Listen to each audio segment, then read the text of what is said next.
Karnataka schools and colleges to remain open, says Chief Minister. Schools and colleges in Himachal Pradesh to remain shut till April 4.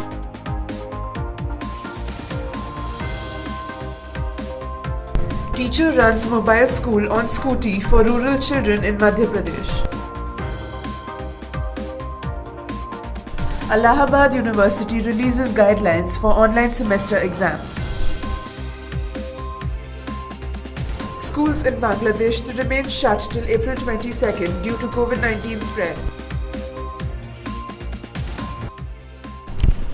Bihar School Examination Board likely to declare Class 12 board results soon.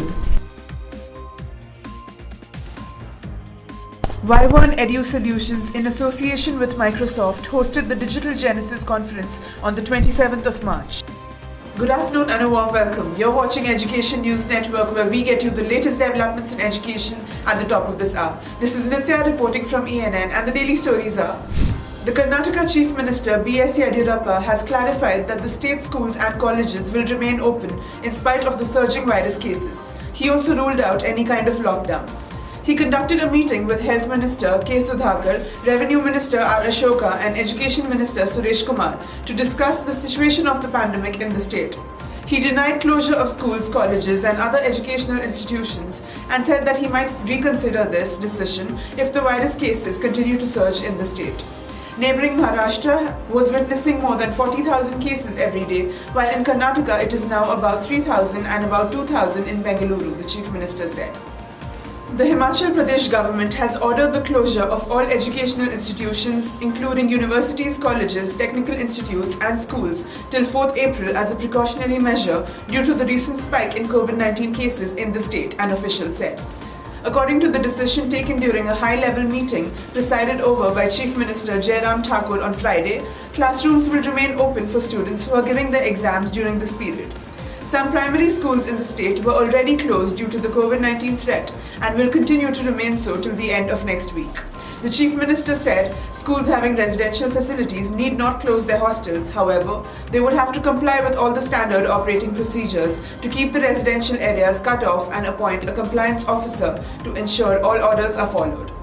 Chandra Srivastav, a government school teacher, has set up a mini school and library on his scooter, which he takes around the villages of Sagar district in Madhya Pradesh to teach students whose schools have long remained shut due to the COVID-19 pandemic. He can often be seen teaching kids in his outdoor class under the shade of a tree using a small mic. In a poetry class that he took, children could be seen chanting aloud in unison the verses of poems and also explaining what they understood using the mic. The scooter has a green board used for teaching students, while the other side has a mini library with textbooks and notebooks. Some books are given to students free of cost, while other textbooks and storybooks are given on the condition that they will be returned within a stipulated time. The University of Allahabad has released guidelines for online semester examinations that will begin on April 3rd. The guidelines have been issued by the varsity for undergraduate and postgraduate semester exams that will be conducted online. Candidates who will have to appear for the semester exams can download the notice through the official site of Allahabad University. Due to the spread of the COVID-19 virus in the country once again, the government of Bangladesh has decided to shut down all the primary schools and kindergarten for the safety of young children. This is being done due to an expected highly transmissible variant of the COVID-19 virus.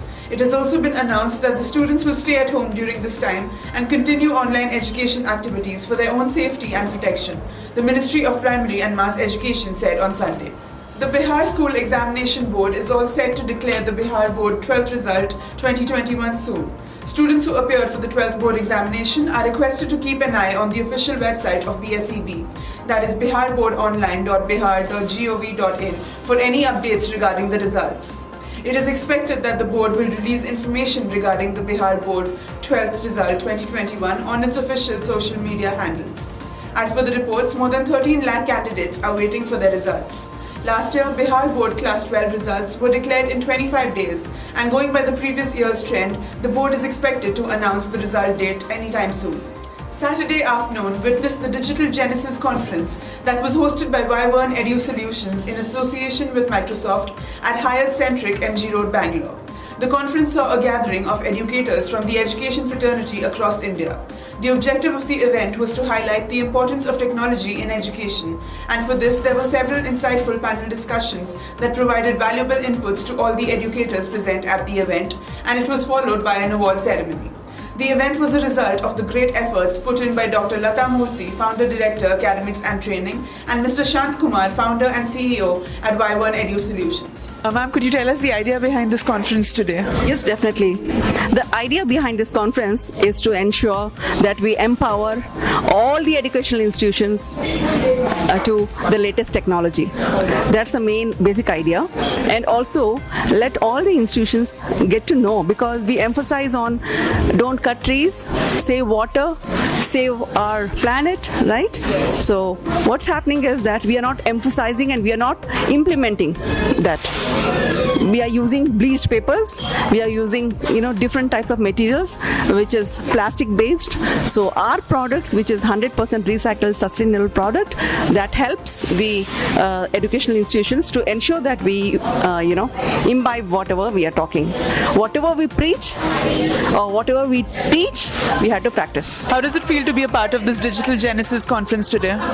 It is really a nice learning platform and meeting friends after a very long time, and learning at the same time that how before this pre-COVID and the post-COVID, how we all have adapted the technology, and everybody is sharing life, right, as friends and as the mentors on the stage. So it's like a really long technological path which we have taken in the last 1 year, and we're trying to understand that where we are going right or wrong, or is there any changes still required to adopt it. It's unique, it's different, and it has definitely focused on what is the need of the hour today. Technology is what we are looking at, and it is technology which has enabled us as educational institutions to sustain, and that is what this company Y1 is all about.